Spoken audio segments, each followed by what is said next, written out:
Can someone tell me why I did this to myself? Why did I do this to myself?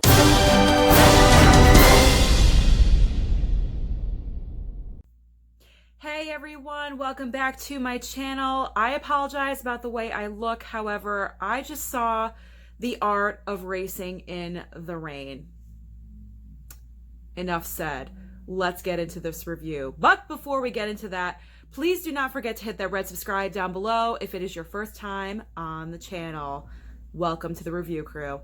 Okay, so a race car driver named Denny ends up adopting this cute little golden retriever puppy, and he names it Enzo after Enzo Ferrari.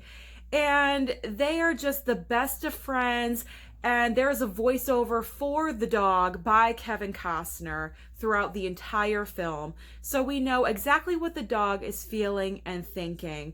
And pretty much the storyline is just their journey through life together, milestone moments, getting married, having a baby, moving into a new house, losing a job. I don't want to spoil too much because I know this is still a new release. However, I'm dead. Like, this film is so emotional. If you are an animal lover, if you are a dog lover in particular, you are going to die in this film. I used to have a dog myself. Unfortunately, he had to be put down a few years ago, and he reminded me so much of the dog in this film. It was unbelievable. And I was a mess at the very end, and I so apologize for this, but he honestly was the best dog ever in the world. Like, these are real tears. I'm not faking this.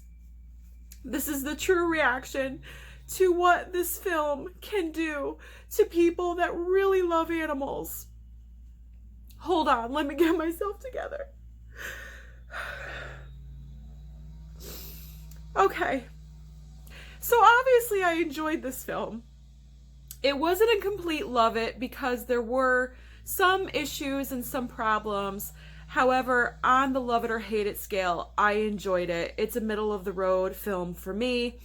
The lead role of Denny is played by Milo Ventimiglia, who we know as the father in This Is Us, and his wife is Amanda Seyfried, and she did an okay job. I wasn't completely sold on her as the wife and the mom. I don't know. I did enjoy their chemistry. I don't know. I just felt like there was something off there. I'm not really sure why. This film is based off of the book, and I didn't even know this book existed. I've never read it. I know the movie stayed true to the book.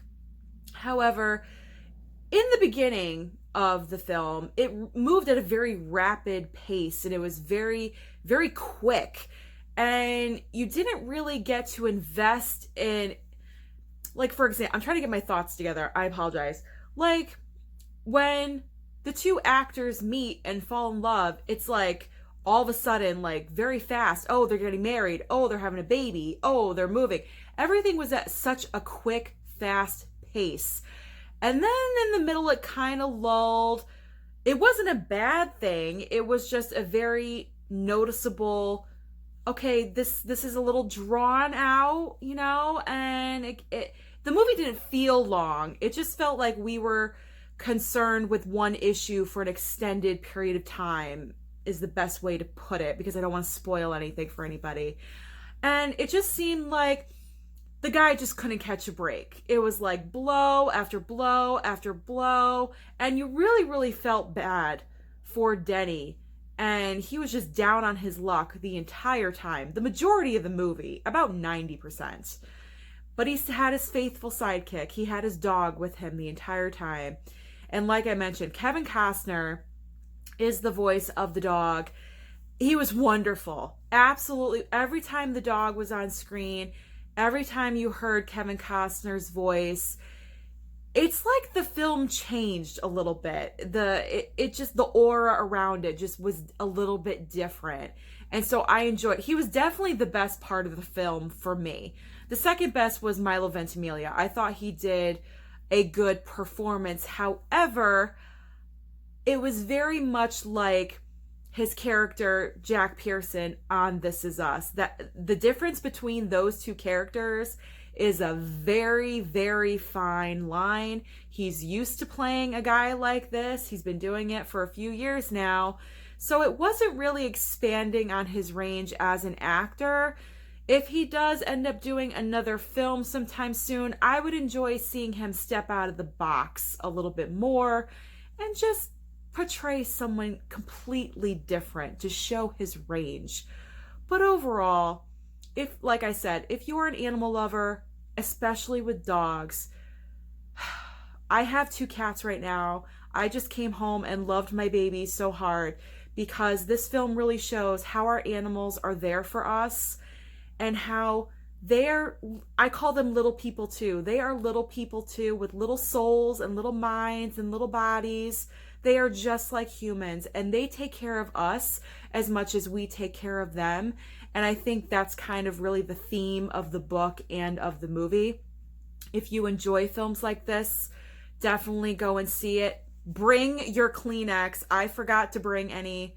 I was crying my eyes out. I was a mess in the theater.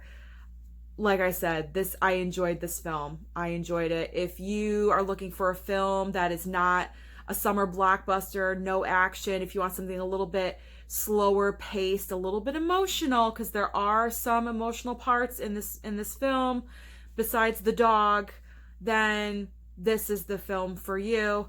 Okay, so I am going to clean myself up a little bit. Whew, I apologize about getting so emotional. I just couldn't help it. And thank you so much for watching. And tomorrow is the big day. I'm so excited. Avengers Endgame is finally being released on DVD. And I'm going to buy it. And I cannot wait. I'm probably going to watch Infinity War tonight to like put myself in the mood for it. So thank you so much for watching. And I'll see you at the movies.